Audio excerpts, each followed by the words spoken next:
ജീവധാര ജീവമൊഴി കാൽവരിനാഥന്റെ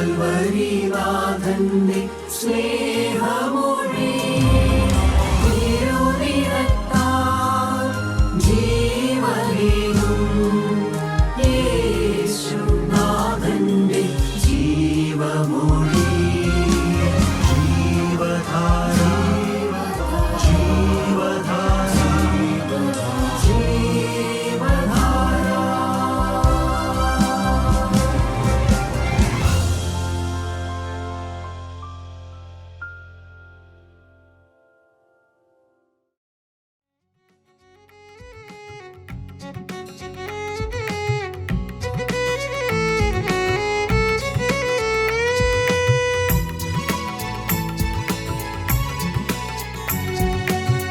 മഹിമ കണ്ടാനന്ദിപ്പാൻ കൊതിക്കുന്ന കണ്ണുകൾ പ്രതിനിമിഷം മഹിമ കണ്ടാനന്ദിപ്പാൻ കൊതിക്കുന്ന കണ്ണുകൾ പ്രതിനിമിഷം കൂരിരുൾ നീങ്ങിയ നീതിയും കതിരൊളി വിശുവൻ സൽപ്രഭാതം അന്നു കലുഷങ്ങളകന്നതി ആനന്ദ സാഗരെ സമ്മേളിക്കാം സതതം അന്നു കലുഷങ്ങളകന്നതി ആനന്ദ സാഗരെ സമ്മേളിക്കാം സതതം നവയെരൂശലേം പുരിയൻ മഹത്വത്തിൽ നിരന്തര പാർപ്പിടമേ നവയെരൂശലേം പുരിയൻ മഹത്വത്തിൽ നിരന്തര പാർപ്പിടമേ നവനവരത്നങ്ങൾ അലങ്കരിച്ച വന്യമം സൗധമതാകയാലും ദൈവകുഞ്ഞാടതിൻ വിളക്കാകയാൽ പ്രജ്വല ദീപ്തി കൊണ്ടലങ്കൃതമാ ദൈവകുഞ്ഞാടതിൻ വിളക്കാകയാൽ പ്രജ്വല ദീപ്തി കൊണ്ടലങ്കൃതമാ നവയെരൂശലേം പുരിയൻ മഹത്വത്തിൽ നിരന്തര പാർപ്പിടമേ നവയെരൂശലേം പുരിയൻ മഹത്വത്തിൽ നിരന്തര പാർപ്പിടമേ. ത്രിയേക ദൈവത്തിൻ്റെ സ്തുതി. കർത്താവിൻ്റെ പരിശുദ്ധ തിരുനാമം മഹത്വപ്പെടുമാറാകട്ടെ. കർത്താവിനാൽ അനുഗ്രഹിക്കപ്പെട്ടവരും ദൈവസ്നേഹത്താൽ ആകർഷിക്കപ്പെട്ടവരുമായ ദൈവജനത്തിന് യേശുക്രിസ്തുവിൻ്റെ അതിപരിശുദ്ധമായ നാമത്തിൽ എൻ്റെ സ്നേഹവന്ദനം. പത്രോസിയ എഴുതിയ ഒന്നാമത്തെ ലേഖനം 1-ാം അധ്യായം 20-ാമത്തെ വാക്യത്തിൽ ക്രിസ്തു ലോകസ്ഥാപനത്തെ മുൻപേ മുന്നറിയപ്പെട്ടവനും നിങ്ങൾക്ക് വേണ്ടി അന്ത്യകാലത്ത് വെളിപ്പെട്ടവനുമാകുന്നു. നാം ആരാധിക്കുന്നവനായ ദൈവം നമുക്ക് വേണ്ടി ലോകാരംഭങ്ങൾക്ക് മുൻപ് തന്നെ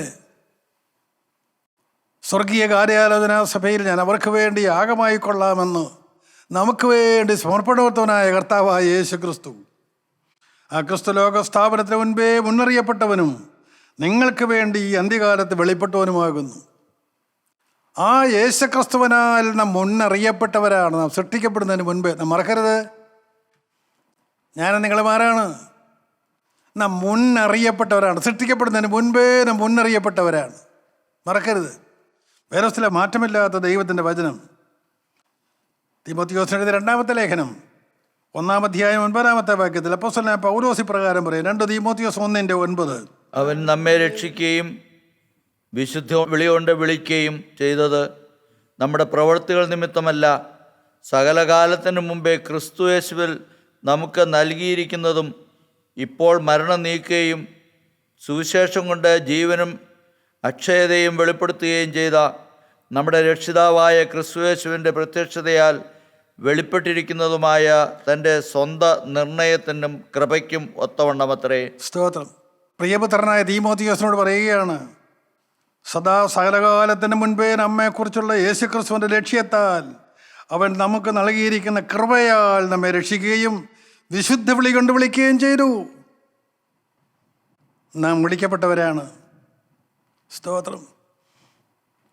ദൈവത്തിൻ്റെ മുന്നറിവിനൊത്തവണ്ണം ക്രിസ്തുവിൻ്റെ വിലയേറിയ സമർപ്പണത്താൽ ദൈവം നമ്മെ ഓരോരുത്തരെയും വിളിച്ചു.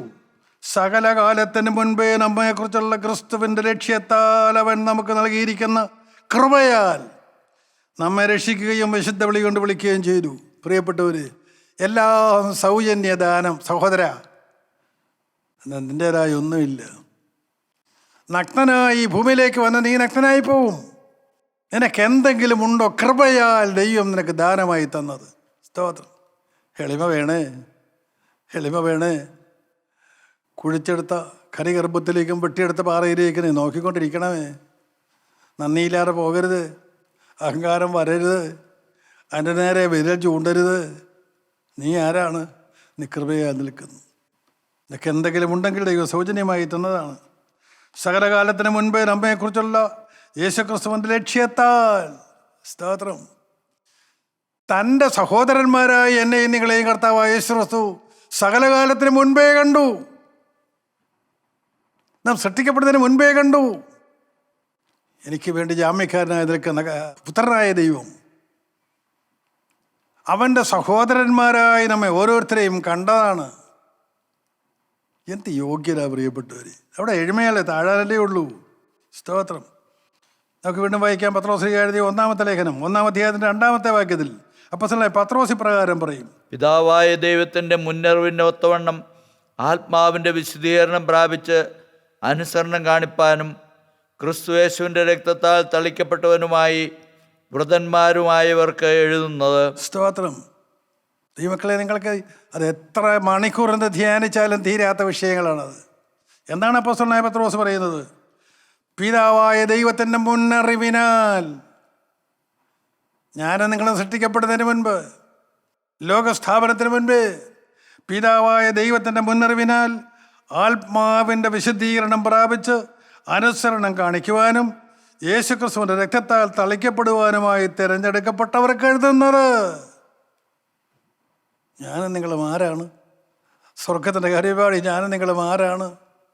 എൻ്റെ പ്രിയപ്പെട്ടവർ, ഈ ലോകത്തിലേക്ക് ഇറങ്ങി, ഈ ലോകത്തെ സ്നേഹിച്ച്, പാപത്തെ സ്നേഹിച്ച്, അശുദ്ധിയിലും മ്ലേച്ഛതയിലും മുഴുകി പാപത്തിൻ്റെ മട്ടുകൊറ്റി കുടിച്ചുകൊണ്ട് ജീവിക്കേണ്ടവനാണോ വിശ്വാസി? പിതാവായ ദൈവത്തിൻ്റെ മുന്നറിവിനാൽ ആത്മാവിൻ്റെ വിശുദ്ധീകരണം പ്രാപിക്കണം. പരിശുദ്ധാത്മാവിനാലാണ് വിശുദ്ധീകരണം. അത് പ്രാപിക്കണം. ശുദ്ധീകരിക്കുന്നത് പരിശുദ്ധാത്മാവാണ്. സ്വർണം ശുദ്ധീകരിക്കുന്ന തീയിലാണ്, വേറെ ഒരു മാർഗവും ഇല്ല. പരിശുദ്ധാത്മാവില്ലാതെ നീ പള്ളിക്കകത്ത് കിടന്നാലും പ്രയോജനമില്ല. നീ എന്തെല്ലാം ചെയ്ത് കൂട്ടിയാലും പ്രയോജനമില്ല. പരിശുദ്ധാത്മാവിനാൽ വിശുദ്ധീകരണം പ്രാപിച്ച് അനുസരണം കാണിക്കണം. വചനം അനുസരിക്കുന്നവനാകണം, ദൈവത്തെ സ്നേഹിക്കുന്നവനാകണം. വേറൊന്നും പോരാ, വേറെ എന്തെങ്കിലും പോരാ. ഈ ലോകത്ത് നടക്കുന്ന അനേകം കാര്യങ്ങൾ വാസ്തവത്തിൽ കണ്ടുകൊണ്ട് വേദനയോടെയാണ് ഈ പറയുന്നത്. ഒരു ദൈവത്തിന് വേണ്ടത് ദൈവത്തെ സ്നേഹിക്കുക, ദൈവത്തിനെ അനുസരിക്കുക. അവൻ ആത്മാവിനെ സൗജന്യമായി ദൈവം തരും. ആത്മാവിനാൽ വിശുദ്ധീകരണം പ്രാപിക്കാം. വിശുദ്ധീകരണം പ്രാപിക്കുന്നുവോ? ഇന്നലേക്കാൾ ഇന്ന് ഞാൻ ദൈവത്തോടെ ഏറ്റവും അടുത്തുവോ? തന്നെത്താൻ പ്രാഗൽഭ്യം കിട്ടും. ആത്മാവ് തരുന്ന പ്രാഗൽഭ്യം. അവൻ ഓരോ ദിവസവും ഓരോ നിമിഷവും ശുദ്ധീകരണം പ്രാപിച്ചുകൊണ്ടിരിക്കും. ആത്മാവനിൽ കത്തുമ്പോൾ ശുദ്ധീകരണം നടന്നുകൊണ്ടിരിക്കും. ഒരിക്കൽ കോപിച്ചവൻ കോപിക്കാൻ സാധ്യമല്ലാതാകും. മറ്റുള്ളവരെ തരം താഴ്ത്തി കണ്ടവൻ ഇപ്പോൾ മറ്റുള്ളവരെ തന്നെ ശ്രേഷ്ഠൻ എണ്ണാൻ തുടങ്ങും. ഇതെല്ലാം ആത്മാവ് തരുന്ന ശുദ്ധീകരണത്തിൻ്റെ ഭാഗങ്ങളാണ്. മനുഷ്യൻ്റെ കഴിവല്ല, മനുഷ്യൻ്റെ മേന്മയല്ല. അവിടെ മനുഷ്യനൊന്നും അഹങ്കരിക്കാനില്ല, അഭിമാനിക്കാനുമില്ല. എല്ലാം സൗജന്യദാനം. സ്തോത്രം. പിതാവായ ദൈവത്തിൻ്റെ മുന്നറിവിനാൽ ആത്മാവിൻ്റെ വിശുദ്ധീകരണം പ്രാപിച്ച് അനുസരണം കാണിക്കുവാനും യേശുക്രിസ്തുവിൻ്റെ രക്തത്താൽ തളിക്കപ്പെടുവാനുമായി തിരഞ്ഞെടുക്കപ്പെട്ടവർക്ക് എഴുതുന്നത്. ആത്മാവിൻ്റെ ശുദ്ധീകരണം പ്രാപിച്ച് യേശുക്രിസ്തുവിൻ്റെ തിരുരക്തത്താൽ തളിക്കപ്പെടണം. സ്തോത്രം. പ്രിയപ്പെട്ടവരെ, താണ്ടിരിക്കാൻ മനസ്സുണ്ടോ? ക്രിസ്തു അനുഗ്രഹിക്കാൻ ഓരോ മനുഷ്യരുടെയും മുൻപിൽ വന്ന് നിൽക്കുന്നുണ്ട്. അവൻ്റെ തലയ്ക്ക് മുകളിൽ അവൻ്റെ കൈവച്ചുകൊണ്ട് നിൽക്കുന്നുണ്ട്. അനുഗ്രഹിപ്പാൻ അവൻ മനസ്സാണ്. അനുഗ്രഹം മേടിപ്പാൻ നിനക്ക് മനസ്സാണോ? താണ്ടിരിപ്പാൻ നിനക്ക് മനസ്സാണോ? അവൻ്റെ രക്തത്താൽ തളിക്കപ്പെടുവാൻ. സ്തോത്രം. ദൈവമക്കളെ, അത് സൗജന്യമാണ്, പക്ഷേ അത് വെറുതെ കിട്ടില്ല. അവൻ്റെ തിരുരക്തം എന്നെ തൊടണമെങ്കിൽ ഞാൻ പാപത്തെ വെറുത്തുപേക്ഷിച്ചവനായിരിക്കണം. സ്തോത്രം. അതിൻ്റെ തെളിവെന്താണ്? ഞാൻ ദൈവത്തെ സ്നേഹിക്കും, ഞാൻ ദൈവത്തിനും അനുസരിക്കും.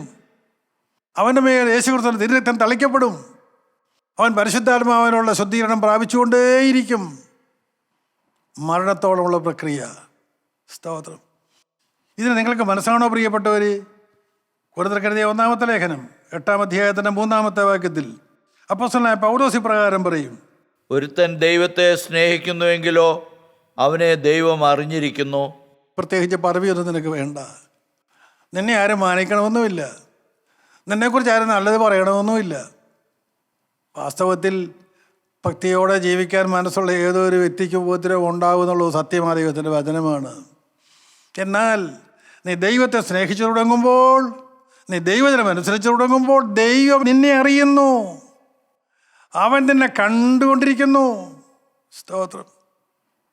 എൻ്റെ പ്രിയപ്പെട്ടവർ, നടക്കാൻ അറിഞ്ഞുകൂടാത്തൊരു കുഞ്ഞ്, അതിനെ നടക്കാൻ പഠിപ്പിക്കാൻ വേണ്ടി സ്വന്തം അമ്മ ആ കുഞ്ഞിൻ്റെ കയ്യിൽ നിന്ന് കൈവിട്ട് കാണും. ആ കുഞ്ഞിനെ ഉപേക്ഷിക്കുന്നതല്ല, ആ നടക്കാനറിയാത്ത കുഞ്ഞിനെ നിർത്തിയിട്ട് അമ്മ കൈ വിട്ട് കഴിയുമ്പോൾ കുഞ്ഞിൻ്റെ വിചാരം, അയ്യോ അമ്മ എന്നെ ഉപേക്ഷിച്ചു, ഞാൻ വീഴാനായിരിക്കും അമ്മ കൈവിട്ടതെന്നല്ല ചിന്തിക്കേണ്ടത്. അവൻ എങ്ങനെയെങ്കിലും നടന്നു കാണാനാണ് അമ്മയുടെ ആഗ്രഹം. അവൻ 1-2 ചുവട് നടന്നിട്ട് വീഴാനൊരുങ്ങാണ്, അമ്മ ചാടി കുഞ്ഞിനെ പിടിക്കും. ഇത്ര സ്നേഹവാനായ ദൈവം. സ്തോത്രം. ഒരു പരീക്ഷ നമുക്ക് തന്നോ? ശുദ്ധീകരിക്കാനാണ്. അവൻ നമ്മെ ഉറ്റു നോക്കിക്കൊണ്ടിരിക്കും. നിലംപരിചാതവൻ കൈകളിൽ താങ്ങും, ഉറപ്പ്. സ്തോത്രം. അതാണ് അപ്പോസ്തലൻ പറയുന്നത്, ദൈവം സ്നേഹിക്കുന്നവനെ ദൈവം അറിയുന്നു. സ്നേഹിച്ച് തുടങ്ങാമോ? അറിയാൻ നിന്നെ അറിയും. മത്തായിയുടെ സുവിശേഷം 24-ാം അധ്യായത്തിൻ്റെ 36-ാമത്തെ വാക്യത്തിൽ കർത്താവായ യേശു ഇപ്രകാരം പറഞ്ഞു: ആ നാളും നാഴികയും സംബന്ധിച്ചോ എൻ്റെ പിതാവ് മാത്രമല്ലാതെ ആരും സ്വർഗത്തിലെ ദൂതന്മാരും പുത്രനും കൂടെ അറിയുന്നില്ല. സ്തോത്രം. കർത്താവിൻ്റെ 2-ാമത്തെ വരവ് സംബന്ധിച്ച് പിതാവല്ലാതെ പുത്രനോ സ്വർഗത്തിലെ ദൂതന്മാരോ അറിയുന്നില്ല. കർത്താവ് വ്യക്തമായി പറഞ്ഞു, തൻ്റെ മക്കളെ ചേർക്കുവാൻ, സ്വർഗീയ ഭവനത്തിലേക്ക് അവരെ കൊണ്ടുപോകുവാൻ. സ്തോത്രം. പ്രിയപ്പെട്ടവരെ, അതിൻ്റെ നിഴലല്ലേ ഇന്ന് ഈ ഭൂമിയിൽ കാണുന്നതൊക്കെ. ഒരു പെൺകുട്ടി, അവൾ കന്യകയായി ജീവിച്ചു. അവൾക്കൊരു പ്രായമാകുമ്പോൾ തീർച്ചയായും അവൾക്കൊരു വേണ്ടി മണവാളനെ ഒരുക്കും. ആ മണവാളൻ്റെ വീട്ടിലേക്ക് അവളെ കൂട്ടിക്കൊണ്ടു പോകും. ഇതത്രേ കർത്താവിൻ്റെ 2-ാമത്തെ വരവ്. ആ 2-ാമത്തെ വരവിന് വേണ്ടി നാം ഓരോരുത്തരും ഒരുങ്ങി കാത്തിരിക്കുന്നവരാണ്. സ്തോത്രം. വിവാഹ നിശ്ചയം കഴിഞ്ഞു. സഹോദര സഹോദരി, എന്നാണ് വിവാഹ നിശ്ചയം നടന്നത്? നിങ്ങൾക്കറിയാമോ? ഒരു സ്ത്രീ വിവാഹ നിശ്ചയം കഴിഞ്ഞാൽ വിവാഹം വരെയുള്ള കാലഘട്ടം എത്രയാണോ അവളെ ഏറ്റവും സൗന്ദര്യവതിയായി കാണുന്ന സമയം എപ്പോഴാണ്? വിവാഹ നിശ്ചയം മുതൽ വിവാഹം വരെയുള്ള കാലഘട്ടം യഹൂദനെ സംബന്ധിച്ചിടത്തോളം 1 വർഷമാണ്. നിങ്ങൾക്ക് ശാന്തമായി ചിന്തിക്കാം. നമ്മുടെ എല്ലാം വിവാഹ നിശ്ചയം കഴിഞ്ഞു എന്ന് സ്നാന സമയത്ത്, മാമോദിസ സമയത്ത് അന്നൊരു വാക്ക് പറഞ്ഞു: ഞാൻ സാത്താനെ ഉപേക്ഷിക്കുന്നു, ഞാൻ പാപത്തെ പുറത്ത് ഉപേക്ഷിക്കുന്നു, മശിഹാരംബരാനെ എൻ്റെ കർത്താവിൻ്റെ രക്ഷിതാവുമായി ഞാൻ സ്വീകരിക്കുന്നു. മണവാളിനെ സ്വീകരിച്ചുകൊള്ളാമെന്ന് നീ വാക്ക് പറഞ്ഞു, പാപത്തോട് നീ യാത്ര പറഞ്ഞു. അന്ന് വിവാഹ നിശ്ചയം നടന്നു. ഏറ്റവും സൗന്ദര്യവതിയായി കാണപ്പെടേണ്ടത് വിവാഹത്തിന് മുൻപുള്ള കാലഘട്ടം, കർത്താവിൻ്റെ 2-ാമത്തെ വരവ് വരെയുള്ളതായ സമയം. ഇപ്പോഴാകുന്നു സുപ്രസാദകാലം, ഇപ്പോഴാകുന്നു രക്ഷാദിവസം. സ്തോത്രം. ദൈവത്തിൽ ആ രക്ഷ നിന്റെ ഹൃദയത്തിൻ്റെ വാരക്കിൽ നിന്ന് മുട്ടിക്കൊണ്ട് നിൽക്കുന്നു. സ്തോത്രം. വിട്ടുകൊടുക്കാമോ? ആ കർത്താവിൻ്റെ 2-ാമത്തെ വരവ് എപ്പോഴാണ്? എന്നെ നിങ്ങളെയും സ്വർഗീയ ഭവനത്തിലേക്ക് കൂട്ടിക്കൊണ്ടുപോകുന്നത് എപ്പോഴാണ്? നമുക്ക് അറിഞ്ഞുകൂടാ. പുത്രന് പോലും അറിഞ്ഞുകൂടാ, സ്വർഗത്തിലെ ദൂതന്മാർക്ക് പറഞ്ഞുകൂടാ. ദൈവത്തിന് മാത്രം കേട്ടിരിക്കുന്ന കാര്യമാണ്. സങ്കീർത്തനക്കാരനായ ദാവീദ് 139-ാം സങ്കീർത്തനത്തിൻ്റെ 15-ഉം 16-ഉം വാക്യങ്ങളിൽ ദാവീദ് ഇപ്രകാരം പറയുന്നുണ്ട്: ഞാൻ രഹസ്യത്തിൽ ഉണ്ടാക്കപ്പെടുകയും ഭൂമിയുടെ അധോഭാഗങ്ങളിൽ നിർമ്മിക്കപ്പെടുകയും ചെയ്തപ്പോൾ എൻ്റെ അസ്ഥികൂടം നിനക്ക് മറവായിരുന്നില്ല. ഞാൻ പിണ്ടാകാരമായിരുന്നപ്പോൾ നിന്റെ കണ്ണ് എന്നെ കണ്ടു. നിയമിക്കപ്പെട്ട നാളുകളിൽ ഒന്നുമില്ലാതിരുന്നപ്പോൾ അവയെല്ലാം നിന്റെ പുസ്തകത്തിൽ എഴുതിയിരുന്നു. സ്തോത്രം. സങ്കീർത്തനക്കാരനായ ദാവീദ് ദൈവസ്നേഹി ശാന്തമായിരുന്നു കൊണ്ട് ധ്യാനിക്കുമ്പോൾ ദാവീദ് ആത്മാവിൽ ആ കാഴ്ച കണ്ടുകൊണ്ട് പറയുകയാണ്, ഞാൻ രഹസ്യത്തിൽ സൃഷ്ടിക്കപ്പെടുകയും ഭൂമിയുടെ അധോഭാഗങ്ങൾ നിർമ്മിക്കപ്പെടുകയും ചെയ്തപ്പോൾ എൻ്റെ അസ്ഥി കൂടെ നിനക്ക് മറവായിരുന്നില്ല. സഹോദരി സഹോദരങ്ങളെ ഒന്ന് ധ്യാനിക്കുമോ? ഞാൻ ഏതെങ്കിലും ചെറ്റക്കുടിയിൽ, അല്ലെങ്കിൽ ഞാൻ ഏതെങ്കിലും ശപിക്കപ്പെട്ട വീട്ടിൽ, അല്ലെങ്കിൽ ഞാൻ ഏതെങ്കിലും ഒരു അമ്മയുടെ ഗർഭപാത്രത്തിൽ ഞാൻ രഹസ്യത്തിൽ സൃഷ്ടിക്കപ്പെടുകയും ഭൂമിയുടെ അധോഭാഗങ്ങൾ നിർമ്മിക്കപ്പെടുകയും ചെയ്തപ്പോൾ എൻ്റെ അസ്ഥി കൂടെ നിനക്ക് മറവായിരുന്നില്ല. അന്ന് അസ്ഥികൾ രൂപപ്പെട്ടിട്ടില്ല, പക്ഷേ ദൈവത്തിന് അതൊന്നും മറവായിരുന്നില്ല. എൻ്റെ അസ്ഥി കൂടെ നിനക്ക് മറവായിരുന്നില്ല. ഞാൻ ഗർഭപാത്രത്തിൽ പിണ്ഡകാരമായിരുന്നപ്പോൾ നിന്റെ കണ്ണെന്നെ കണ്ടു. മറക്കല്ലേ. ദൈവത്തിന് സ്തോത്രം. നിത്യനായ ദൈവത്തിൻ്റെ കണ്ണുകൾ നിന്നെ കണ്ടുകൊണ്ടിരുന്നു. അന്ന് മുതലേ അതിനെ നോക്കിക്കൊണ്ടിരുന്നു. സത്യമായും ആത്മക്കണ്ണുകൾ തുറന്നു കിട്ടിയത് കണ്ട്, അല്പമെങ്കിലും തുറന്നു കിട്ടിയത് അറിഞ്ഞുകൊണ്ട് ഞാൻ സത്യം നിങ്ങളോട് പറയുകയാണ്, ഒരമ്മയുടെ ഗർഭപാത്രത്തിൽ പിണ്ഡാകാരമായിരുന്നപ്പോൾ തന്നെ നിന്നെ കണ്ട ഒരു ദൈവമുണ്ട്. അവൻ്റെ കണ്ണുകൾ നിന്നെ കണ്ടുകൊണ്ടിരുന്നു. സ്തോത്രം. നിന്റെ നാവുകളിൽ അവ രൂപപ്പെടുന്നതിന് മുൻപേ നിന്റെ പുസ്തകത്തിൽ അവയെല്ലാം എഴുതിയിരുന്നു. ദൈവത്തിൻ്റെ പുസ്തകത്തിൽ ഞാൻ സൃഷ്ടിക്കപ്പെടുന്നതിന് മുൻപേ എഴുതി വച്ചിരുന്നവനായ ദൈവം, എന്നെക്കുറിച്ചുള്ള കാര്യം ഒരുപാട് തയ്യാറാക്കിയവനായ ദൈവം. വിശ്വസിക്കാൻ കഴിയുമോ പ്രിയപ്പെട്ടവർ? മനോഹരമായ ഒരു ജീവിതം നിനക്ക് വേണ്ടി ദൈവം ഒരുക്കി വെച്ചിട്ട് ദൈവം അതെല്ലാം ക്രമീകരിച്ചിട്ടാണ് നിന്നെ വിളിക്കുന്നത്. സ്തോത്രം. യെശയ്യാ പ്രവാചകൻ പറയും, യെശയ്യാ പ്രവാചകന്റെ പുസ്തകം 49 അധ്യായത്തിൻ്റെ 1 വാക്യത്തിൽ യെശയ്യാ ഇപ്രകാരം പറയും, ദ്വീപുകളെ എൻ്റെ വാക്ക് കേൾപ്പീൻ, ദൂരത്തുള്ള വംശങ്ങളെ ശ്രദ്ധിപ്പീൻ. യഹോവ എന്നെ ഗർഭം മുതൽ വിളിച്ചു, എൻ്റെ അമ്മയുടെ ഉദരത്തിലിരിക്കയിൽ തന്നെ എൻ്റെ പേർ പ്രസ്താവിച്ചിരിക്കുന്നു. സ്തോത്രം. യെശയ്യാ പ്രവാചകൻ ജനം ദൈവത്തിൽ നകന്നുപോയ കാലത്ത് ദൈവം ഉപയോഗിച്ച ശ്രേഷ്ഠനായ ഒരു പ്രവാചകനാണ് യെശയ്യാവ്. യെശയ്യാവ് പറഞ്ഞു, ജനത്തോട് വിളിച്ചു പറഞ്ഞു, യഹോവ എന്നെ ഗർഭം മുതൽ വിളിച്ചു, എൻ്റെ അമ്മയുടെ ഉദരത്തിൽ വെച്ച് തന്നെ എൻ്റെ പേര് പ്രസ്താവിച്ചിരിക്കുന്നു. സ്തോത്രം. ഈ ദൈവത്തെ നിങ്ങൾ മറക്കരുത്. എന്നെ നിങ്ങളെ സൃഷ്ടിച്ചവനായ ദൈവത്തെ നിങ്ങൾ മറക്കല്ല്. പാവപ്പെട്ട യെശയ്യാവ്. സ്തോത്രം. യെശയ്യാ പറയുകയാണ്, യഹോവ എൻ്റെ ഗർഭം മുതൽ വിളിച്ചു, എൻ്റെ അമ്മയുടെ ഉദരത്തിൽ വെച്ച് തന്നെ എൻ്റെ പേര് പ്രസ്താവിച്ചിരിക്കുന്നു. സ്തോത്രം. ദൈവത്തിലെ നിന്നെക്കുറിച്ചുള്ള പ്ലാൻ ദൈവം സ്വർഗത്തിൽ രേഖപ്പെടുത്തിയിരിക്കുന്നു. ഇനി നീ തളർന്നിരുന്നാൽ മതിയോ? നീ ഇങ്ങനെ തളർന്നിരിക്കേണ്ടവനാണോ? യെശയ്യാ പ്രവാചകൻ തന്നെ 49 അധ്യായത്തിൻ്റെ 5 വാക്യത്തിൽ പറഞ്ഞു, ഇപ്പോഴോ യാക്കോബിനെ തൻ്റെ അടുക്കൽ തിരിച്ചു വരുത്തുവാനും ഇസ്രായേലിനെ തനിക്ക് വേണ്ടി ശേഖരിപ്പാനും എന്നെ ഗർഭത്തിൽ തൻ്റെ ദാസനായി നിർമ്മിച്ചിട്ടുള്ള യഹോവ അരുളി ചെയ്യുന്നു.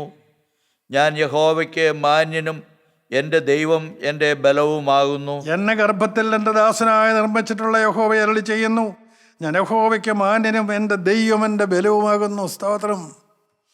ഞാൻ യഹോവയ്ക്ക് മാന്യനാണ്, എൻ്റെ ദൈവം എൻ്റെ ബലമാണ്. എന്തോ ഒരു ഉറപ്പാണ്. ഈ ഭൂമിയിൽ അധികമാരും ശ്രദ്ധിക്കാനില്ല, വചനം അനുസരിക്കാൻ ആരുമില്ല, നല്ലത് പറയാൻ ആരുമില്ല. പക്ഷേ പ്രവാചകൻ എന്തൊരു പ്രാഗൽഭ്യമാണ്. എന്ന ഗർഭത്തിൽ തൻ്റെ ദാസനായി നിർമ്മിച്ചിട്ടുള്ള യഹോവ അരുളി ചെയ്യുന്നു, ഞാൻ യഹോവയ്ക്ക് മാന്യനും എൻ്റെ ദൈവം എൻ്റെ ബലവുമാകുന്നു. ഞാൻ യഹോവയ്ക്ക് മാന്യനാണ്, എൻ്റെ ദൈവം എൻ്റെ ബലമാണ്. സ്തോത്രം.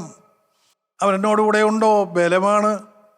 എൻ്റെ പ്രിയപ്പെട്ടവർ, എന്നോട് പറയട്ടെ, കർത്താവായ യേശു പരസ്യമായി ലോകത്തോട് വിളിച്ചു പറഞ്ഞില്ലേ, ചതഞ്ഞ ഓട ഞാൻ ഒടിച്ചു കളയുകയില്ല, പുകയിനെ തിരികെടുത്തി കളയുകയില്ല എന്ന് പറഞ്ഞിട്ടില്ലേ?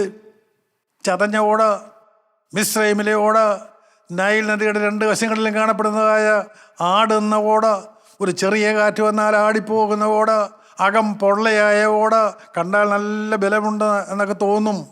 പക്ഷേ ഊന്നിയാൽ ഊന്നുന്നവൻ്റെ കൈവെള്ളയിൽ കുത്തിക്കയറും, ബലമില്ല. സ്തോത്രം. അതാണ് ഓട. സ്തോത്രം. എന്നാൽ കർത്താവ് പറഞ്ഞത് എന്താണ്? ചതഞ്ഞ ഓട ഞാൻ ഒടിച്ചു കളയുകയില്ല, ചതയാത്ത ഓട പോലും ഒന്നിനും കൊള്ളുകയില്ല, ഒരു വടിയായി ഊന്നിപ്പിടിക്കാൻ കൊള്ളുകയില്ല. ആരെങ്കിലും ഊന്നിയാൽ അവൻ്റെ കയ്യിൽ അത് കുത്തിക്കയറും. ചതഞ്ഞ ഓട ഞാൻ ഒടിച്ചു കളയുകയില്ല. സ്തോത്രം. ചതഞ്ഞ ഓടയാണോ അപ്പോഴേ മനുഷ്യൻ ഒടിച്ചു കളയും. ദൈവം എന്താണ് പറഞ്ഞതെന്നറിയാമോ? ഞാൻ ആ വാക്യവുമായ ദൈവസ്ഥനെ ശാന്തനായിരുന്നിട്ടുണ്ട്. ചതഞ്ഞ ഓട ഞാൻ ഒടിച്ചു കളയുകയില്ല. കർത്താവ് പറഞ്ഞെന്നറിയാമോ? ചറഞ്ഞ ഓടയാണോ മോനെ? ആ ചറഞ്ഞ ഭാഗം ഞാൻ എൻ്റെ കൈ കൊണ്ട് മറച്ചു പിടിക്കും. ഞാൻ എൻ്റെ കയ്യിൽ ആ ഓട പിടിക്കും. ചറഞ്ഞണം എൻ്റെ കൈക്കുള്ളിലായിരിക്കും. ചറഞ്ഞ ഓട ഞാൻ ഓടിച്ചു കളകയില്ല. സഹോദരാ, നീ ഒരു ചറഞ്ഞ ഓടയാണോ?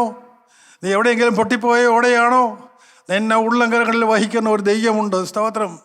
ചതഞ്ഞ ഓടയവൻ ഒടിച്ചു കളകയില്ല. പുകയുന്ന തിരിയവൻ കിടത്തി കളകയില്ല. വാക്ക് പറഞ്ഞവൻ വാക്ക് മാറാത്തവൻ. സ്തോത്രം. പ്രിയപ്പെട്ടവർ, അവനാണ് എൻ്റെ ബലം. സ്തോത്രം. യിരെമ്യാ പ്രവാചകൻ എന്ത് പറഞ്ഞു? യിരെമ്യാ പ്രവാചകന്റെ പുസ്തകം 1-ാം അധ്യായം 5-ാമത്തെ വാക്യത്തിൽ നാം ഇപ്രകാരം വായിക്കുന്നു: നിന്നെ ഉദരത്തിൽ ഉരുവാക്കിയതിന് മുമ്പേ ഞാൻ നിന്നെ അറിഞ്ഞു. നീ ഗർഭപാത്രത്തിൽ നിന്ന് പുറത്തു വരുന്നതിന് മുമ്പേ ഞാൻ നിന്നെ വിശുദ്ധീകരിച്ചു. ജാതികൾക്ക് പ്രവാചകനായി നിയമിച്ചുമിരിക്കുന്നു. എൻ്റെ പ്രിയപ്പെട്ടവർ, യിരെമ്യാവ് കരയുന്ന പ്രവാചകൻ. ഇസ്രായേൽ ജനം ദൈവത്തിൽ നിന്ന് ഏറ്റവും അകന്നുപോയ കാലം. അന്ന് ദൈവം കണ്ട പ്രവാചകനാണ് യിരെമ്യാവ്. യിരെമ്യാവ് കരയുന്ന പ്രവാചകനായിരുന്നു. ജനത്തിന് വേണ്ടി നിരന്തരം കരയുന്നവനായിരുന്നു. യിരെമ്യാവിൻ്റെ പുസ്തകങ്ങളുടെ വിലാപങ്ങൾ എഴുതുന്ന യിരെമ്യാവ് തന്നെയാണ്. മുഴുവൻ വിലാപങ്ങളാണ്. അവിടെയല്ല, ജനത്തിൻ്റെ പാപങ്ങളെ സ്വന്തം പാപമായി ഏറ്റെടുത്തുകൊണ്ട് ജനത്തിന് വേണ്ടി മുഴങ്കാലിൽ നിന്ന് കരയുന്ന പ്രവാചകൻ. സ്തോത്രം. ആ പ്രവാചകൻ എന്താണ് പറഞ്ഞത്? 1-5 നിന്നെ ഉദരത്തിൽ ഉരുവാക്കിയതിന് മുൻപേ ഞാൻ നിന്നെ അറിഞ്ഞു. നശിക്കുന്ന തലമുറയുടെ മധ്യത്തിൽ ദൈവം യിരെമ്യാവിനെ അറിഞ്ഞു എങ്കിൽ ഇന്നത്തെ തലമുറയിൽ സഹോദരാ, നിന്റെ ദൈവം അറിഞ്ഞു. നിന്റെ ദൈവം അറിഞ്ഞുകൊണ്ട് വിളിച്ചു. വിശ്വസിക്കാമോ? നിന്നെ ഉദരത്തിൽ ഉരുവാക്കിയതിന് മുൻപേ ഞാൻ നിന്നെ അറിഞ്ഞു. ഗർഭപാത്രത്തിൽ നിന്ന് പുറത്തു വരുന്നതിന് മുൻപേ ഞാൻ നിന്നെ വിശദീകരിച്ചു. സ്തോത്രം. ദൈവത്തിന് സ്തോത്രം. ഞാൻ നിന്നെ പ്രവാചകനായി നിയമിച്ചിരിക്കുന്നു. എൻ്റെ പ്രിയപ്പെട്ടവർ, സ്വർഗത്തിൻ്റെ പ്ലാന് ഇതുവരെ ശരിയാണോ? അവരൊരാൾ വിശ്വസിച്ച് സ്നാനമേറ്റാലല്ലേ അവർ രക്ഷിക്കപ്പെടൂ? എൻ്റെ പ്രിയപ്പെട്ടവരെ, ദൈവത്തിന് അസാധ്യമായത് എന്തുണ്ട്? മനുഷ്യർക്ക് അസാധ്യം ദൈവത്താൽ സാധ്യം. ദൈവം ഇതിൽ ഇന്നൊരു നീ തെറ്റിപ്പോയോ? സ്വർഗത്തിൻ്റെ പ്ലാനിൽ നിന്നിട്ടില്ലേ? നീ നശിക്കണ്ട സഹോദര. നീ നിരാശപ്പെടണ്ട. നീ പിന്മാറിപ്പോകണ്ട. നിനക്കും രക്ഷയുണ്ട്. നിനക്കും വീണ്ടെടുപ്പുണ്ട്. നിനക്കും പ്രത്യാശയ്ക്ക് വകയുണ്ട്. സ്തോത്രം. നിന്നെ ഉദരത്തിൽ ഉരുവാക്കിയതിന് മുൻപേ ഞാൻ നിന്നെ അറിഞ്ഞു. ഗർഭപാത്രത്തിൽ പുറത്തു വരുന്നതിന് മുൻപേ ഞാൻ നിന്നെ വിശദീകരിച്ചു. ഞാൻ നിന്നെ പ്രവാചകനായി നിയമിച്ചിരിക്കുന്നു. സ്തോത്രം. ഈ തലമുറയിൽ നിനക്കൊന്നു നിൽക്കാമോ? മറ്റവർക്ക് മാതൃകയായി നിനക്കൊന്നു നിൽക്കാമോ? അനേകരെ വീണ്ടെടുക്കാൻ നിനക്കൊരാൾക്ക് നിന്നു കൊടുക്കാമോ? എല്ലാം ദൈവം നിർവഹിച്ചോളും. എല്ലാം നിവർത്തിച്ചോളും. സ്തോത്രം. പ്രിയപ്പെട്ടവരെ, സമർപ്പിക്കാൻ മനസ്സുണ്ടോ? അവൻ്റെ ഹൃദയത്തിലേക്ക് പിതൃപുത്ര പരിശുദ്ധാത്മാവ് ദൈവം കടന്നു വരും. സ്വർഗം പ്രവർത്തിക്കും. നിന്നെ വെറും ഒരു കഴുതയെ പോലെ ദൈവം ഉപയോഗിക്കും. പ്രവർത്തിക്കുന്ന ദൈവമായിരിക്കും. യെരൂശലേം ദൈവാലയം അത് കള്ളന്മാരുടെ ഗുഹയായി തീർന്നു. കർത്താവിൻ്റെ കാലത്ത് തന്നെ ദൈവത്തിൻ്റെ ആലയം എന്ന് വിളിക്കപ്പെടുന്ന ദൈവത്തിൻ്റെ ആലയം കള്ളന്മാരുടെ ഗുഹയായി തീർന്നു. ആ ദൈവാലയത്തിലേക്ക് കർത്താവ് പോയത് ഒരു കഴുതയുടെ മേൽ വാഹനമേറിയാണ്. സ്തോത്രം. അവിടെയുള്ള പൊൻവാണിപ്പക്കാരെയെല്ലാം മടിച്ചോടിച്ചത് കർത്താവാണ്, കഴുതയല്ല. സഹോദര, ഒരു കഴുതയെപ്പോലെ നിന്ന് കൊടുക്കാമോ? എല്ലാം പ്രവർത്തിക്കുന്ന കർത്താവാണ്. കർത്താവിന് വാഹനമേറാൻ ഒരു വാഹന മൃഗം വേണം. നിൽക്കാമോ? ഈ തലമുറയിൽ ദൈവത്തിനെ വിളിക്കുന്നുണ്ട്. സ്തോത്രം. ദാനിയേൽ പ്രവാചകൻ എന്ത് പറഞ്ഞു? ദാനിയേൽ പ്രവാചകന്റെ പുസ്തകം 2-ാം അധ്യായം 28-ാം വാക്യത്തിൽ നാം ഇങ്ങനെ വായിക്കുന്നു: രഹസ്യങ്ങൾ വെളിപ്പെടുത്തുന്ന ഒരു ദൈവം സ്വർഗത്തിലുണ്ട്. അവൻ ഭാവി കാലത്ത് സംഭവിപ്പാനിരിക്കുന്നത് അറിയിക്കുന്നു. സ്തോത്രം. എന്നിട്ട് രാജാവിനോട് ദാനിയേൽ കൃത്യമായി പറഞ്ഞു കൊടുത്തു, രഹസ്യങ്ങൾ വെളിപ്പെടുത്തുന്ന ഒരു ദൈവം സ്വർഗത്തിലുണ്ട്. അവൻ ഭാവി കാലത്ത് സംഭവിക്കാനുള്ളത് അറിയിക്കുന്നു. ദൈവം ഇതിലെ എല്ലാം അറിയുന്നവനായ ദൈവം, നിന്നെ മുഴുവനുമായും കാണുന്നവനായ ദൈവം, നിന്റെ വീഴ്ചകളും നിന്റെ ബലഹീനതകളും നിന്റെ കഴിവുകളും എല്ലാം അറിയുന്നവനായ ദൈവം. ദൈവം സർവശക്തനാകുന്നു. അവനാണ് നിന്നെ വിളിക്കുന്നത്. ഈ തലമുറയെ ബലത്തോടെ നിർത്താൻ കഴിയുന്നവനാണ് നിന്നെ വിളിക്കുന്നത്. സ്തോത്രം. ദാനിയേലിനെ വിളിച്ചവനായ ദൈവം, വലിയവനായ ദൈവം, സർവശക്തനായ ദൈവം. ലൂക്കോസിന്റെ സുവിശേഷം 1-ാം അധ്യായം 15-ാം വാക്യത്തിൽ നിന്ന് ഇപ്രകാരം വായിക്കുന്നു: അവൻ യോഹന്നാൻ സ്നാപകൻ ദൈവത്തിൻ്റെ സന്നിധിയിൽ വലിയവനാകും. വീഞ്ഞും മദ്യവും കുടിക്കുകയില്ല, അമ്മയുടെ ഗർഭത്തിൽ വെച്ച് തന്നെ പരിശുദ്ധാത്മാവിനാൽ നിറയും. ദൈവം കണ്ട ദൈവം യോഹന്നാൻ സ്നാപകൻ. സ്തോത്രം.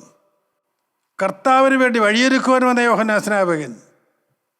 അമ്മയുടെ ഗർഭത്തിൽ വെച്ച് തന്നെ കണ്ട യോഹന്നാൻ സ്നാപകൻ. അതിനെക്കുറിച്ച് എന്താണ് കർത്താവ് പറഞ്ഞത്? അവൻ ദൈവസന്നിധിയിൽ വലിയവനാകും, വീഞ്ഞും മദ്യവും കുടിക്കുകയില്ല.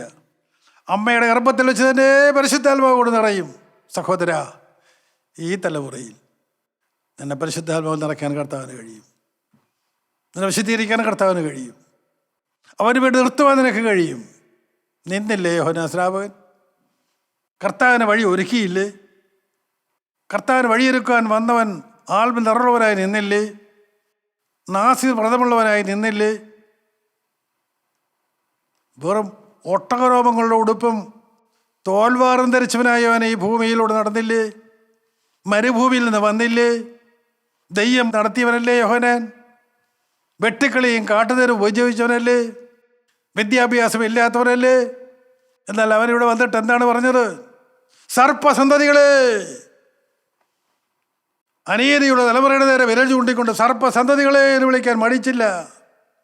നിൽക്കാമോ ഈ തലമുറയിൽ?